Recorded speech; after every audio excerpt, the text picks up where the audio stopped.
എന്തിനാണ് മാനവനെ അള്ളാഹ് സൃഷ്ടിച്ചത് എന്ന് അള്ളാഹു തന്നെ ഖുർആനിൽ പറയുന്നുണ്ട്. ലിയബ്ലുവക്കും അയ്യുക്കും അഹ്സനു അമല. എന്തിനാണ് നിങ്ങളെ സൃഷ്ടിച്ചത്? നമ്മളെ അള്ളാഹ് എന്തിനാണ് സൃഷ്ടിച്ചത്? ലിയബ്ലുവക്കും, അവൻ നിങ്ങളെ പരീക്ഷിക്കാൻ, അവൻ നമ്മളെ പരീക്ഷിക്കാൻ. ലിയബ്ലുവക്കും. അപ്പൊ അള്ളാന്റെ പരീക്ഷണം നമുക്കുണ്ടാകുമെന്നുള്ളത് ഈ സൂറത്തിന്റെ തുടക്കത്തിൽ തന്നെ നമുക്ക് മനസ്സിലായി. അത് ഫലസ്തീനിലായാലും അത് മ്യാൻമറിലായാലും അത് ഈ ലോകത്തിന്റെ ഏത് ഭാഗത്തായാലും നമുക്കുണ്ടാകുന്ന പരീക്ഷണങ്ങൾ ഇത് അല്ലാഹു റബ്ബുൽ ഇസ്സത്തിന്റെ തീരുമാനമാണ് എന്ന് അള്ളാഹു തന്നെ പറയാണ്. എന്നിട്ട് അള്ളാഹ് തൊട്ടടുത്ത് പറയുന്നുണ്ട്, ഈ പരീക്ഷണങ്ങൾ നിങ്ങൾ ഏറ്റെടുക്കുമ്പോ അയ്യുക്കും അഹ്സനു അമല, ഈ പരീക്ഷണങ്ങൾ കൊണ്ട് നിന്റെ സമീപനം എന്തായിരിക്കും? അതാണ് നിന്റെ സമീപനം എന്തായിരിക്കും. നമ്മളിപ്പോ ചിന്തിക്കണം, ഫലസ്തീനിൽ പ്രശ്നം നടക്കുന്നു, നമ്മൾ ദുആരക്കും ഇസ്രായേലിനെ നശിപ്പിക്കുക, അല്ലെങ്കിൽ ഇസ്രായേലിനെ അങ്ങനെ ചെയ്യും, ഇസ്രായേലിനെ ഇങ്ങനെ ചെയ്യും. ഇപ്പൊ അള്ളാഹ്ക്ക് നമ്മൾ പ്രോഗ്രാം പഠിപ്പിച്ചെടുക്കുന്ന പോലെയായി. അള്ളാഹ് അറിയില്ലല്ലോ ഇസ്രായേലിനെ എന്ത് ചെയ്യണമെന്നും, അല്ലെങ്കിൽ പ്രധാനമന്ത്രി എങ്ങനെ ചെയ്യണമെന്നും. ഇത് അള്ളാഹ് അറിയില്ല, നമ്മൾ പറഞ്ഞു കൊടുക്കണം. പഠിച്ചവനെ അവനെ നശിപ്പിക്കുക, അവൻ അങ്ങനെ ചെയ്യും, ഇവനെ ഇങ്ങനെ ചെയ്യും, അവിടെ ഭൂമികുലൊക്കെ ഉണ്ടാക്ക്, ഭൂകമ്പം ഉണ്ടാക്ക്, അവനെ ഇടിച്ച് താഴ്ത്ത്. ഇതൊക്കെ അള്ളാഹുടെ അടുത്ത് നമ്മൾ പ്രോഗ്രാം പഠിപ്പിച്ചു കൊടുക്കുന്ന പോലെയാണ് നമ്മുടെ ദുആ. നബി സല്ലല്ലാഹു അലൈഹി വസല്ലമ തങ്ങൾ നമുക്ക് മാനസികമായ ശാരീരികമായ എന്ത് പ്രശ്നങ്ങൾ വന്നാലും നമുക്ക് അതിൽ പിടിച്ചു നിൽക്കാൻ ഒരു ദുആ റസൂലുള്ളാഹി തങ്ങൾ പഠിപ്പിച്ചെന്നു. അല്ലാഹുമ്മക്ഫിനി ബിമാ ശിഅത, നീ ആഗ്രഹിക്കുന്നത് എന്താണോ അത് മതി, അതിൽ ഞങ്ങൾക്ക് തൃപ്തിയാണ്. അപ്പോൾ നമ്മൾ അല്ലാഹുമ്മക്ഫിഹിം ബിമാ ശിഅത, ആ ഉമ്മത്തിനോട്, ആ സമുദായത്തോട് നീ എന്ത് സമീപനമാണോ സ്വീകരിച്ചിരിക്കുന്നത് അവർക്ക് നീ മതിയായവനാണ്, അവർക്ക് നീ മതിയായവനാണ്. ഇത്രയും പരീക്ഷണങ്ങൾ തരണം ചെയ്തിട്ട് പോലും ഒരാള് പോലും നിരാശയോടുകൂടി, നമുക്കാണ് നിരാശ, എടാ ഈ അള്ളാഹ്ക്ക് എത്രയും ദുആ ചെയ്തിട്ട് നമുക്കെന്താ, എടാ ഒരു അള്ളാഹ്ക്ക് ഒരു കരുണ പോലും ഇല്ലല്ലോ എന്ന് നമുക്ക് തന്നെ നിരാശ ഉണ്ടാകും. പക്ഷെ അവിടുത്തെ മക്കൾക്ക് നിരാശയില്ല.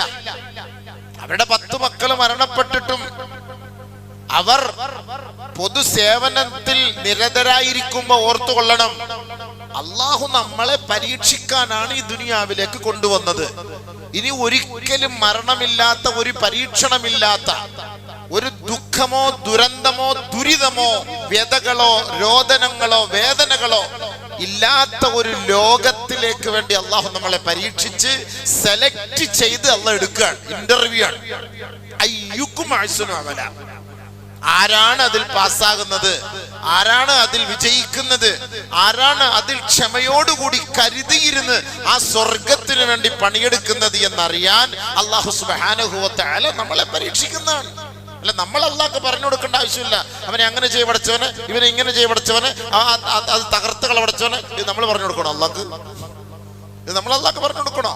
നമ്മുടെ കാര്യം അള്ളാഹയോട് പറ, പഠിച്ചവനെ ഞാൻ വഴികെട്ട് അടക്കാണ്, എനിക്ക് നിസ്കാരമില്ല, ഇബാദത്തില്ല, എനിക്ക് നിന്നെ കണ്ടുമുട്ടുമ്പോ നല്ല നിലയിൽ ചിരിച്ച് സന്തോഷത്തോടുകൂടി ഒരു ആബിദായ നിലയിൽ നീ ഇഷ്ടപ്പെട്ട, നീ തൃപ്തിപ്പെട്ട അള്ളാഹുവെ നിന്നെ അനുസരിച്ച് ഈ ദുനിയാവിൽ ജീവിച്ച് നീ തന്ന നിഅമത്തുകൾക്കൊക്കെ ശുക്ർ ചെയ്തവനായ നിലയിൽ നിന്നെ കണ്ടുമുട്ടാൻ ഞാൻ ആഗ്രഹിക്കുന്നു അല്ലാഹ്. നമ്മുടെ ഭാഗം ക്ലിയർ ആകുമ്പോ പഠിച്ചവൻ എല്ലാ മേഖലകളിലും റാഹത്താക്കി തരും, റാഹത്താക്കി തരും. ഇതാണ് അള്ളാന്റെ തർത്തീബ്. ഇതിനാണ് അള്ളാഹു നമ്മളെ ഈ ദുനിയാവിൽ സൃഷ്ടിച്ചു കൊണ്ടുവന്നത് സുഹൃത്തുക്കളെ. അല്ല, നമ്മൾ കുറച്ച് ജുമാ നിസ്കരിച്ച് റമദാനിൽ നോമ്പ് പിടിച്ച് ഒരു ഹജ്ജും ചെയ്ത് കുറച്ച് നിസ്കരിച്ച് ഇങ്ങനെ പോലല്ല നമ്മുടെ ലക്ഷ്യം. ഇതൊക്കെ നമ്മൾ ചെയ്യുന്നതിന്റെ ആകെ മൊത്തം, ഇതിന്റെയൊക്കെ ആകെ തുക എന്ന് പറയുന്നത് ആഖിറത്തിന്റെ വിജയമാണ്. ഇതിനൊക്കെ അല്ലാഹു തആല വെച്ചിരിക്കുന്ന കൂലി ആഖിറത്തിലാണ്. ആഖിറത്തെ കുറിച്ച് മനസ്സിലാകാത്തതും അവിടത്തെ കുറിച്ചുള്ള ഒരു വിശ്വാസം നമ്മുടെ ഖൽബിന്റെ ഉള്ളിലേക്ക് തറക്കാത്തതുമാണ് നമുക്ക് ഈ ദുനിയാവിന്റെ വിഷയത്തിൽ നമുക്ക് ടെൻഷൻ കൂടുതൽ. ആഖിറത്തിന്റെ വിഷയത്തിൽ നമുക്ക് ആർക്കും ഒരു ടെൻഷനേ ഇല്ല. ആർക്കാ ടെൻഷനില്ല? എടാ എൻ്റെ വാപ്പ മരിച്ചുപോയി, എന്തായിരിക്കും ഖബറിൽ? എടാ നമ്മൾ നാളെ മരിച്ചുപോയ എന്തായിരിക്കും ഖബറിൽ? ആരുണ്ടാവൂടാ? അള്ളാഹ് പടച്ചവനെ, എന്തൊക്കെയോ ഖബറിൽ ശിക്ഷ വരുന്നു, അങ്ങനെ വരുന്നു, അവിടുന്ന് കൊണ്ടുപോകും, പിന്നെ സിറാത്തുണ്ട്, മീസാനുണ്ട്, അള്ളാഹ് അങ്ങനെയൊക്കെ ഉണ്ട് അള്ളാഹ്. അപ്പൊ അതൊക്കെ എന്താ? ഇതിനെക്കുറിച്ച് ആർക്കെങ്കിലും ടെൻഷൻ ഉണ്ടോ? പരീക്ഷയ്ക്ക് ഫസ്റ്റ് ഫുള്ള് കിട്ടിയില്ല, ഇപ്പൊ ടെൻഷൻ മൊത്തം അതാണ്. നീ എവിടെ ചേർക്കും, നീ എന്തായിരിക്കും, അതിനെ കുറിച്ചുള്ള ടെൻഷനാണ് നമ്മുടെ ഒക്കെ മനസ്സിന്റെ ഉള്ളിലെ ടെൻഷൻ. കാരണം ഇവളെ പഠിപ്പിച്ച് വിജയിപ്പിച്ച് ഉന്നതിയിലേക്ക് എത്തിക്കണം, നല്ല ജോലി കിട്ടണം, നല്ല ശമ്പളം കിട്ടണം, അതുകൊണ്ട് ജീവിക്കണം എന്നുള്ള ചിന്തയല്ലാതെ ആഖിറത്തിന്റെ വിഷയത്തിൽ എനിക്കോ നിങ്ങൾക്കോ ചിന്തയില്ല, ഫിക്ർ വന്നിട്ടില്ല, നമുക്കും നമ്മുടെ മക്കൾക്കും ഇല്ല. ഇതുകൊണ്ടാണ് അല്ലാഹു സുബ്ഹാനഹു വ തആല ചില ഓഫർ ദിവസങ്ങളെ കുറിച്ച് നമുക്ക് പരിചയപ്പെടുത്തി തരുന്നത്. ഇങ്ങനെയെങ്കിലും നീ മനസ്സിലാക്കുന്നത്. അല്ലാഹു സുബ്ഹാനഹു വ തആല പരിശുദ്ധമായ ഖുർആനിൽ സത്യം ചെയ്ത് പറഞ്ഞ ദിവസങ്ങളാണ്. നമ്മളൊക്കെ റമളാൻ മാസമാണ് ഈ ഉമ്മത്തിന്റെ ഏറ്റവും വലിയ മാസം എന്ന് നമ്മൾ കരുതുന്നു. ഈ റമളാനിലല്ലാതെ എത്ര ശ്രേഷ്ഠമാക്കപ്പെട്ട ദിവസം ഈ മുസ്ലിം ഉമ്മത്തിന്റെ മുന്നിൽ വന്നാലും ഈ സമുദായം അത് ഒരു പരിഗണനയും കൊടുക്കുന്നില്ല എന്നുള്ളതാണ്. ഉണ്ടെങ്കിൽ നിങ്ങൾ പറയും, ഈ റമളാനിന്റെ ഈ 10 ദിവസം, അവസാനത്തെ 10 ദിവസം, അല്ലെങ്കിൽ റമളാനിന്റെ 30 ദിവസം അല്ലാതെ അല്ലാഹ് എത്രയോ ശ്രേഷ്ഠമാക്കപ്പെട്ട ദിവസങ്ങൾ പടച്ചവൻ നമുക്ക് പരിചയപ്പെടുത്തി തന്നിട്ട് ഈ ദിവസങ്ങളെ നമുക്ക് ഉൾക്കൊള്ളാനോ അതിന്റെ പവിത്രതകളെ കാത്തു സൂക്ഷിക്കാനോ എനിക്കും കഴിയുന്നില്ല, നിങ്ങൾക്കും കഴിയുന്നില്ല. ശരിയോ തെറ്റോ നിങ്ങൾ ചിന്തിച്ചു നോക്കി. ഉദാഹരണത്തിന് ഈ മാസം ഇന്നലെ മുതൽ തുടങ്ങി 10 ദിവസത്തെ കുറിച്ച് അല്ലാഹു റമളാൻ തന്നെയാണ് സത്യമെന്ന് ആയത്തിട്ടിട്ടില്ല എവിടെയെങ്കിലും. റമളാൻ തന്നെ സത്യമെന്ന് അല്ലാഹു ആണയിട്ട് നമുക്കിവിടെ പറഞ്ഞു തന്നിട്ടില്ല, ഒരായത്തിറക്കിയിട്ടില്ല. റമളാൻ തന്നെയാണ് സത്യം. ആ റമളാനിനെ നമ്മൾ വലിയ പോരിശയോടുകൂടിയാണ് കാണുന്നത്, ഇല്ല എന്നല്ല പറയുന്നത്. വളരെ വളരെ മഹത്വത്തോടു കൂടി അല്ലാഹു സുബ്ഹാനഹു വ തആല ആണയിട്ട് പറയുന്ന 10 ദിവസം എന്ന് പറയുന്ന ഈ 10 ദിവസങ്ങളാണ്. അല്ലാഹ് ആണയിട്ട് പറഞ്ഞു, വൽ ഫജ്ർ വലയാലിൻ അശ്ർ. ആണയിട്ടല്ല പറയാണ്, ഫജ്ർ തന്നെയാണ്, ഫജ്ർ ദിവസം തന്നെയാണ് സത്യം, ഈ 10 ദിനരാത്രങ്ങൾ തന്നെയാണ് സത്യം. ഈ 10 ദിവസം, ഈ ദുൽഹജ്ജ് 1 മുതൽ 10 ദിവസം തന്നെയാണ് സത്യം. അല്ലാഹു തആല ഒരു സത്യം ചെയ്യണമെങ്കിൽ ആ പറയുന്ന സാധനത്തിന് അത്രയും മഹത്വം ഉണ്ട് എന്നാണ് അതിന്റെ അർത്ഥം. ഈ 10 ദിവസത്തെ കുറിച്ച് നമ്മുടെ മക്കൾക്ക് വല്ല ബോധമുണ്ടോ? വീട്ടിൽ കുടുംബത്തിൽ ബോധമുണ്ടോ? ഭാര്യമാർക്ക് ബോധമുണ്ടോ? കുറെ കളവനും കളവികളും നോമ്പും പിടിച്ച് ഈ ഭാഗത്ത് ചെയ്ത് ദിക്റും ഖുർആനും എടുത്തിരിക്കും. ആർക്ക് വേറെ പരിപാടി, ബാക്കി എല്ലാ റീൽസും കണ്ട് പാട്ടും കേട്ട് അടിപൊളിയായിട്ടിരിക്കുകയാണ് ഈ 10 ദിവസം. ശരിയല്ലേ? എന്നാ മാതാപിതാക്കള് അവരെ ഒന്ന് ഉത്ബോധനം ചെയ്യാനോ അവരെ ഒന്ന് താക്കീത് ചെയ്യാനോ തയ്യാറല്ല. മോനെ, നിന്റെ മൊബൈൽ നീ പൂട്ടി വെക്കിയത് 10 ദിവസം ശ്രേഷ്ഠമാക്കപ്പെട്ട ദിവസമാണ്. അല്ലാഹു റബ്ബുൽ ഇസ്സത്ത് ലോകത്ത് വെച്ച് 36 പത്തുകളിൽ അല്ലാഹു റബ്ബുൽ ഇസ്സത്ത് ഏറ്റവും ശ്രേഷ്ഠമായി അംഗീകരിച്ച 10 ദിവസമാണ് ഈ ദുൽഹജ്ജിന്റെ 10 ദിവസം. 36 10.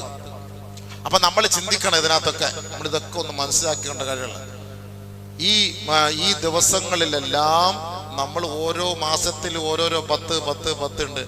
മഹാന്മാര് 3 10 പരിചയപ്പെടുത്തി. ഒന്ന് ദുൽഹജ്ജ് തുടക്കം മുതലുള്ള 10, റമളാനിന്റെ അവസാനത്തെ 10, മുഹറം 1 മുതലുള്ള 10. ഇത് 3 ശ്രേഷ്ഠമാക്കപ്പെട്ട 10ആണ്. ഈ 10കളിൽ ശ്രേഷ്ഠമായത് ഈ 10ആണ്. ഇപ്പൊ ഓടിക്കൊണ്ടിരിക്കുന്ന, ചാലുവായിക്കൊണ്ടിരിക്കുന്ന, ലൈവിൽ പോയിക്കൊണ്ടിരിക്കുന്ന 10ആണ് ഈ 10കളിലെല്ലാം ശ്രേഷ്ഠം. കാരണം ബാക്കിയുള്ള 10കളൊന്നും അല്ലാഹ് ആണയിട്ട് പറഞ്ഞിട്ടില്ല, ഈ 10 അല്ലാഹ് ആണയിട്ട് പറഞ്ഞിട്ടുണ്ട്. അപ്പൊ ഏതാ ചിന്തിച്ചു നോക്കി. അപ്പൊ ഏത് ഫഅക്സിറൂ ഫീഹിന്ന മിനത്തഹ്ലീലി വത്തഹ്മീദി വത്തസ്ബീഹി വത്തക്ബീർ. ഈ 10 ദിവസങ്ങളിൽ ലാ ഇലാഹ ഇല്ലല്ലാഹ് ചൊല്ലണേ, തസ്ബീഹ് ചൊല്ലണേ, തക്ബീർ ചൊല്ലണേ, ഇസ്തിഗ്ഫാർ ചെയ്യണേ. ഏറ്റവും കൂടുതൽ അല്ലാഹുവിനെ പുകഴ്ത്താൻ ആർക്കെങ്കിലും കഴിയുമെങ്കിൽ ഈ 10 ദിനരാത്രങ്ങൾ അതിനു വേണ്ടി നിങ്ങൾ മാറ്റിവെക്കണേ. തക്ബീർ, എത്ര തക്ബീർ ചൊല്ലി നമ്മൾ പെരുന്നാള് വെള്ളിയാഴ്ച ദിവസം അറഫ ദിവസം സുബൈ മുതൽ തുടങ്ങും. അല്ലാഹു അക്ബർ അല്ലാഹു അക്ബർ അല്ലാഹു അക്ബർ അല്ലാഹു അക്ബർ. ചൊവ്വാഴ്ച അസറോട് കൂടി സ്റ്റോപ്പ് ആക്കും. നബിയുനാ റസൂലുള്ളാഹി തങ്ങൾ പറഞ്ഞു, ദുൽഹജ്ജ് പിറന്നത് മുതൽ തക്ബീറുകൾ നിങ്ങൾ അധികരിപ്പിക്കണേ. മൃഗങ്ങളെ കാണുമ്പോ തക്ബീർ ചൊല്ലണേ, വണ്ടി ഓടിച്ചുകൊണ്ടിരിക്കുമ്പോ തക്ബീർ ചൊല്ലണേ, രാത്രി കിടക്കാൻ നേരത്ത്, പകൽ സമയത്ത് കടയിലിരിക്കുന്ന സമയങ്ങളിൽ, വെറുതെ ഒറ്റപ്പെട്ട സമയങ്ങൾ തക്ബീർ തഹ്ലീലുകൾ നിങ്ങൾ അധികമായി ചൊല്ലണേ.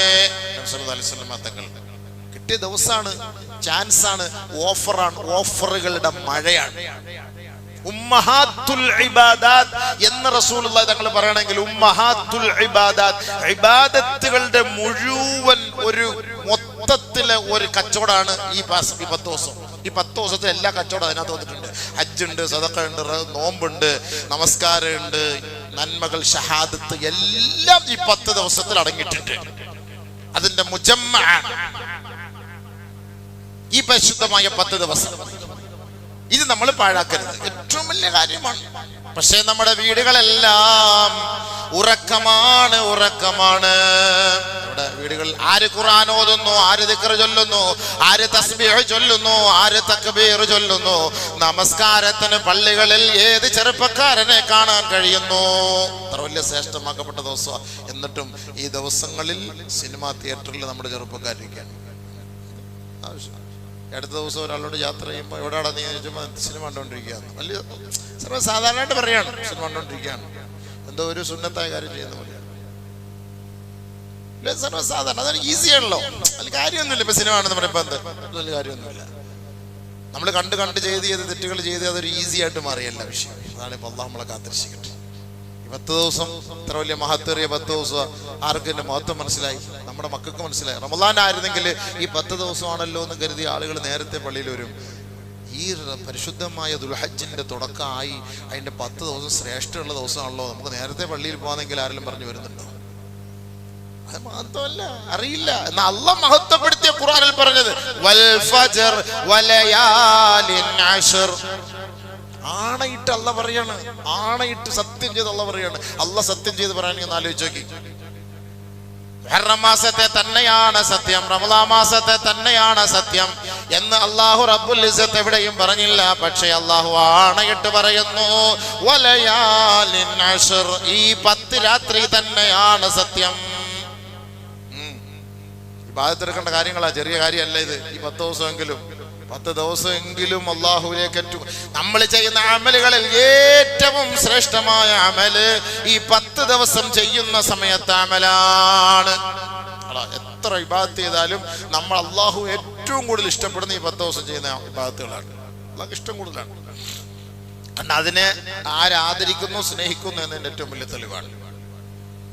ലിയബ്ലുവക്കും അയ്യുക്കും അഹ്സനു അമല, ആരാണ് നല്ലത് ചെയ്യുന്നത് എന്നറിയുന്നതിന് വേണ്ടി അള്ളാഹ് പരീക്ഷിക്കുകയാണ് നമ്മളെ. ആരാണ് നന്മ ചെയ്യുന്നത് എന്നറിയുന്നതിന് നമ്മളെ പരീക്ഷിക്കുകയാണ്. ഇപ്പൊ ഈ ഒരു ദിവസം കഴിഞ്ഞു, ഇനി 9 ദിവസമേ ഉള്ളൂ. ഒരു ദിവസം ഒരു 3 ജുസു ഓതിയാൽ ഈ 10 ദിവസം കൊണ്ട് ഒരു ഖത്തം തീർക്കാൻ പറ്റും. പടച്ചോനെ, ഈ 10 ദിവസത്തിൽ നിന്നോടുള്ളൊരു മഹത്വം ഞാൻ ഓതിക്കൊണ്ട് ഞാനൊരു ഖത്തം തീർക്കുന്നു, നിന്റെ ഖുർആനെ അംഗീകരിച്ചുകൊണ്ട്. കഴിവുള്ളവർക്ക് നോമ്പെടുക്കാം 9 ദിവസം വരെയും, 1 മുതൽ 9 ദിവസം വരെയും നമുക്ക് നോമ്പെടുക്കാം. വീട്ടിൽ നമ്മുടെ പെണ്ണുങ്ങളോട് പറയും, നിങ്ങളുടെ ഖളായ എത്രയോ നോമ്പുകളുണ്ട്, ആ നോമ്പെടുക്കി. കുട്ടികളോട്, സ്കൂളിൽ പോകുന്ന കുട്ടികളോട് പറയും, പെൺമക്കൾ ഹൈദ് സമയത്ത്, പീരീഡ് സമയത്ത് നോമ്പ് ഒരുപാട് അവർക്ക് കളായിട്ടുണ്ട്. ഇപ്പൊ എന്ന് പറഞ്ഞാൽ നല്ല സമയം, മഴയുള്ള സമയമാണ്. വലിയ ത്യാഗമോ ചൂടോ വിഷമമോ വിശപ്പോ ദാഹമോ ഒന്നും ഉണ്ടാവില്ല, കൂലി കൂടുതൽ കിട്ടും. മക്കളോട് നോമ്പെടുക്കാൻ പറയും. ഇത്ര വലിയ ഭാഗ്യമാണ് സമയം. പാഴാക്കി കളഞ്ഞാൽ പോയില്ലേ, 10 ദിവസം പോയി തീർന്നില്ലേ? കുറെ ഇറച്ചിയും തിന്ന്, ബിരിയാണി തിന്ന്, വാരിയെല്ലാം തിന്ന്, ഇത് തന്നെ തീറ്റി തന്നെ നമ്മുടെ പരിപാടി. നമ്മുടെ ഇബാദത്ത് എന്ന് പറയുന്നത് തീറ്റിയാണ്. അതിനെ തട്ടികളെ തീറ്റി തിന്ന് സമയങ്ങൾ കളയാന്നുള്ളതല്ലാതെ ഒന്ന് അള്ളാഹ്ക്ക് വേണ്ടി കുത്തിയിരുന്ന് കുറച്ച് ദിക്ർ ചെല്ലാനും, തസ്ബീഹ് ചെല്ലാനും, ദിക്ർ തക്ബീർ ചെല്ലാനും ഇതിനൊന്നും നമ്മുടെ സമയം നമ്മൾ മെനക്കെടുത്തുന്നില്ല എന്ന് പറഞ്ഞാൽ പിന്നെ അള്ളാഹിന്റെ അടുക്കൽ ചെന്നിട്ട് നമ്മൾ അള്ളാഹ് ഉണ്ടാക്കി വെച്ചിരിക്കുന്ന സുഖസൗകര്യങ്ങളൊക്കെ ചോദിക്കാൻ നമുക്ക് എങ്ങനെയാണ് അതിന് കഴിയുക? അർഹതയുണ്ടോ? എന്നോട് നിങ്ങളോടും ചോദിക്കുകയാണ്, എന്നോട് നിങ്ങളോടും ചോദിക്കുകയാണ്. കിട്ടിയ ചാൻസാണ്, പാഴാക്കല്ലേ. നമുക്ക് ഈ മാസത്തിൽ കിട്ടുന്ന ഭാഗ്യം, നമസ്കാരം, ഇബാദത്തുകൾ പോലെ നമുക്ക് മറ്റൊരു മാസത്തിൽ നമുക്ക് ഇതേപോലെ കിട്ടൂല. നബി സല്ലല്ലാഹു അലൈഹി വസല്ലം തങ്ങളുടെ കാലഘട്ടത്തിൽ 2 പേര് ജീവിച്ച് മരണപ്പെട്ടു. കാന റജുലാനി അഖവാനി, 2 സഹോദരങ്ങളാണ്. അതിൽപ്പെട്ട ഒരാള് മരണപ്പെട്ടു. നബി സല്ലല്ലാഹു അലൈഹി വസല്ലം തങ്ങളോട് അത് പറഞ്ഞു, ആ മരിച്ചുപോയ മനുഷ്യൻ നല്ല മനുഷ്യനായിരുന്നു. 2 പേരുണ്ടായിരുന്നു, 2 സഹോദരങ്ങൾ. മരണപ്പെട്ടു പോയ മനുഷ്യൻ നല്ല മനുഷ്യനായിരുന്നു. അദ്ദേഹം മരിച്ചു. 40 ദിവസം കഴിഞ്ഞ് രണ്ടാമത്തെ സഹോദരന് മരണപ്പെട്ടു. രണ്ടാമത്തെ സഹോദരനും ആദ്യത്തെ സഹോദരൻ മരിച്ചു. 40 ദിവസം കഴിഞ്ഞ് രണ്ടാമത്തെ സഹോദരൻ മരണപ്പെട്ടു. നബി സല്ലല്ലാഹു അലൈഹി വസല്ലമ തങ്ങളോട് പറഞ്ഞു, ആ മൂത്ത സഹോദരൻ ഉണ്ടല്ലോ, അദ്ദേഹം നബിയെ ഭയങ്കരമായ നല്ല മനുഷ്യൻ, ഭയങ്കര ഇബാദത്ത് ചെയ്യുന്ന നല്ല മനുഷ്യനായിരുന്നു. നബി സല്ലല്ലാഹു അലൈഹി വസല്ലമ തങ്ങൾ അപ്പോൾ ചോദിച്ചു, രണ്ടാമത്തെ മനുഷ്യൻ മുസ്ലിം അല്ലേ? അലം യകുനിൽ ആഖറു മുസ്ലിമ? ഖാലു ബലാ യാ റസൂലല്ലാഹ്, അദ്ദേഹം മുസ്ലിം തന്നെയാണ്. പിന്നെന്താ പ്രശ്നം? പിന്നെന്താണ് പ്രശ്നം? അല്ല, അദ്ദേഹം ഭയങ്കര ഇബാദത്തുള്ള ഒരു ആബിദായ മനുഷ്യനാണ്, അദ്ദേഹം മരിച്ചുപോയി. അതിനുശേഷം 40 ദിവസം കഴിഞ്ഞ് അദ്ദേഹം മരിച്ചുപോയി. നബി സല്ലല്ലാഹു അലൈഹി വസല്ലമ തങ്ങൾ പറഞ്ഞു, ഈ 40 ദിവസം അദ്ദേഹം നമസ്കരിച്ച നമസ്കാരം, വമാ യുദ്രീകും മാ ബലഗതു ബിഹി സ്വലാത്തുഹു, നിങ്ങൾക്ക് എന്ത് മനസ്സിലായി? ആ മരണപ്പെട്ട വ്യക്തിയേക്കാൾ ഈ 40 ദിവസം ജീവിച്ചിരുന്ന ഈ മനുഷ്യൻ ചെയ്ത ഇബാദത്ത് നമസ്കാരം അദ്ദേഹം ചെയ്തതിനേക്കാൾ ശ്രേഷ്ഠമായി. നമ്മളൊരാളെ കുറിച്ച് മരിക്കുമ്പോൾ നല്ല മനുഷ്യനാണെന്ന് പറഞ്ഞ് പൊക്കി പറയും. പക്ഷെ അതിനുശേഷം 1 വർഷം ജീവിക്കാൻ അല്ലാഹു നമുക്ക് തൗഫീഖ് തന്നിട്ടുണ്ടെങ്കിൽ ആ 1 വർഷം കൊണ്ട് ഇബാദത്ത് ചെയ്താൽ അദ്ദേഹത്തെക്കാൾ നമ്മൾ ശ്രേഷ്ഠരാകുന്ന നബി തങ്ങൾ പറഞ്ഞു വന്ന രാഷ്ട്രീയം. മനസ്സിലാവുന്നുണ്ടോ പറയുന്നത്? നമ്മൾ മനസ്സിലാവുന്നുണ്ടോ? മരിച്ചു, കഴിഞ്ഞ ആഴ്ചയാണ് മരിച്ചു, ഭയങ്കര നല്ല മനുഷ്യൻ, നല്ല മനുഷ്യൻ, നല്ല മനുഷ്യൻ. കഴിഞ്ഞ റമദാൻ ഇവിടെ തന്നെ ഇരുന്ന് നിസ്കരിക്കുന്ന ആളാ, മരിച്ചുപോയി. നമുക്ക് പിറ്റേ റമദാൻ വരെ ജീവിക്കാൻ അവസരം കിട്ടി. ഈ 1 വർഷം നമുക്ക് ചെയ്ത് ഇബാദത്തിന് അല്ലാഹു തൗഫീഖ് തന്നെങ്കിൽ ആ മനുഷ്യനേക്കാൾ നമ്മൾ ശ്രേഷ്ഠനാണ്. ഖമാ ബൈന സമാഇ വൽ അർദ്, ആകാശ ഭൂമികളെക്കാൾ വിശാലമായ ഇബാദത്ത് ചെയ്തവൻ ഇവനാണെന്ന് നബിയുനാ റസൂലുള്ളാഹി. ഫഅൈന സലാത്തുഹു ബഅദ സലാത്തിഹി ഫഅൈന അമലുഹു ബഅദ അമലിഹി. നബി സല്ലല്ലാഹു അലൈഹി വസല്ലം ചോദിച്ചാണ്, അദ്ദേഹത്തിന്റെ നിസ്കാരത്തിന് ശേഷം ഇദ്ദേഹം നിസ്കരിച്ചില്ലേ, അപ്പൊ ഇതില്ലേ? അദ്ദേഹത്തിന്റെ ശേഷം എത്രയോ അമല് ചെയ്തു, അപ്പൊ ഇതൊക്കെ എവിടെ പോയി? ഈ അമലുകളൊക്കെ എവിടെ പോയി? അപ്പൊ ഒരാള് മരിച്ചാൽ അദ്ദേഹത്തിന് തീർന്നു, അതോടുകൂടി ഓഫറുകൾ തീർന്നു. നമുക്ക് ജീവിച്ചിരിക്കുന്ന സമയത്താണ് നമുക്ക് ദിക്ർ, തസ്ബീഹ്, തഹ്ലീൽ, ഖുർആൻ ഓതാൻ, നിസ്കരിക്കാനുള്ള ഭാഗ്യം. അത് മുടക്കരുതെന്നാണ് ഈ പറഞ്ഞു വന്നത്. അപ്പൊ എത്രയോ ശ്രേഷ്ഠമായ അമലുകളാണ് അള്ളാഹു ഇഷ്ടപ്പെടുന്നത് എന്ന് സാരം. ഈ അമൽ ഇത്രയും ഓഫറുകൾ കിട്ടിയിട്ട് ഇത് നഷ്ടപ്പെടുത്തുന്ന മനുഷ്യന്റെ അരികിലേക്ക് മലക്കുൽ മൗത്ത് റൂഹ് പിടിക്കാൻ വരുമ്പോൾ അവൻ വിളിച്ചു പറയും, ലഅല്ലി അഅമലു സാലിഹാ ഹത്താ ഇദാ ജാഹദഹുമുൽ മൗത്ത് ഖാല റബ്ബി ഇർജിഊൻ. ഈ സമയം മുഴുവനും പാഴാക്കി കളഞ്ഞ മനുഷ്യൻ, എത്രയോ അവസരം അല്ലാഹു റബ്ബുൽ ഇസ്സത്ത് രാപ്പകലിനായിട്ട് ഇവന് മാറ്റിവെച്ചു. പക്ഷെ ഈ സമയങ്ങളെല്ലാം ദുനിയാവിന്റെ പിന്നാലെ അടിച്ചു പൊളിച്ച് തകർത്ത് കളഞ്ഞിട്ട് മരണത്തോടെടുക്കുന്ന സമയം മലക്ക് റൂഹിനെ പിടിക്കാൻ വരുമ്പോ ഇവൻ നിലവിളിച്ചു പറയുന്നു, റബ്ബേ ഒരവസരം നൽകണേ, ലഅല്ലി അഅമലു സാലിഹാ, ഇന്നു മുതൽ ഞാൻ കൃത്യമായി എല്ലാ നന്മകളും ചെയ്തു കൊള്ളാം, പാലിച്ചു കൊള്ളാം. അല്ലാഹ് റബ്ബനാ അഖ്രിജ്നാ നഅമൽ സാലിഹൻ ഗൈറല്ലദീ കുന്നാ നഅമൽ. അല്ലാഹ് ഈ ദുനിയാവിൽ ഞാൻ 40, 50, 60, 20, 25, 30 വയസ്സ് വരെ ജീവിച്ചിരുന്ന കാലയളവിൽ ചെയ്യാത്ത സകല നന്മകളും ഇന്നു മുതൽ ഞാൻ സ്റ്റാർട്ട് ചെയ്യാൻ പടച്ചവനെ ഒരവസരം നൽകണേ അല്ലാഹ്. ചോദ്യം, വല്ലാഹി സത്യം, ഒരു മനുഷ്യൻ മരിക്കുമ്പോ ഈ ദുനിയാവിൽ നിന്ന് അവന്റെ സമയം പാഴാക്കിയിട്ട് മരണപ്പെടുന്ന സമയം ഇതവൻ പറഞ്ഞിരിക്കും. ഖുർആനാണ് പറഞ്ഞിരിക്കും. പിന്നെ രക്ഷയില്ല, കിട്ടോ? മലക്ക് വിടുവോ? എത്ര നിലവിളിച്ചാലും മലക്ക് വിടുവോ? അവലം നുഅമ്മിറുകും മാ യതദക്കറു ഫീഹി മൻ തദക്കർ വജാകുമുൻ നദീർ. എത്ര സമയങ്ങളാണ്, എത്ര ശ്രേഷ്ഠമാക്കപ്പെട്ട ദിവസങ്ങളാണ്. മടിയിൽ പണം വെച്ചിട്ട് പോലും നിന്റെ മുന്നിലൂടെ ഹജ്ജിന്റെ ദിനരാത്രങ്ങൾ സഞ്ചരിച്ചിട്ട് ആ പരിശുദ്ധമായ കഅബ ഒന്ന് കാണാൻ നിനക്ക് ബോധിയുണ്ടായിരുന്നില്ലല്ലോ. ഇപ്പോ നീ നിലവിളിച്ചിട്ട് കാര്യമില്ല. വമിൻ വറാഇഹിം ബർസഖുൻ ഇലാ യൗമി യുബ്അസൂൻ. അമലുകളുടെ എല്ലാ സമയം കഴിഞ്ഞു, ക്ലോസ് ചെയ്തു, നിന്റെ ചാർട്ട് അവിടെ പൂട്ടിക്കഴിഞ്ഞു, കമ്പ്യൂട്ടർ എല്ലാം ഓഫാക്കി, ഇനി അങ്ങോട്ടേക്ക് റെഡിയായി. സാനട് പോയില്ലേ? പിന്നെ പോയിട്ട് ആരെടുത്ത് നിലവിളിക്കും?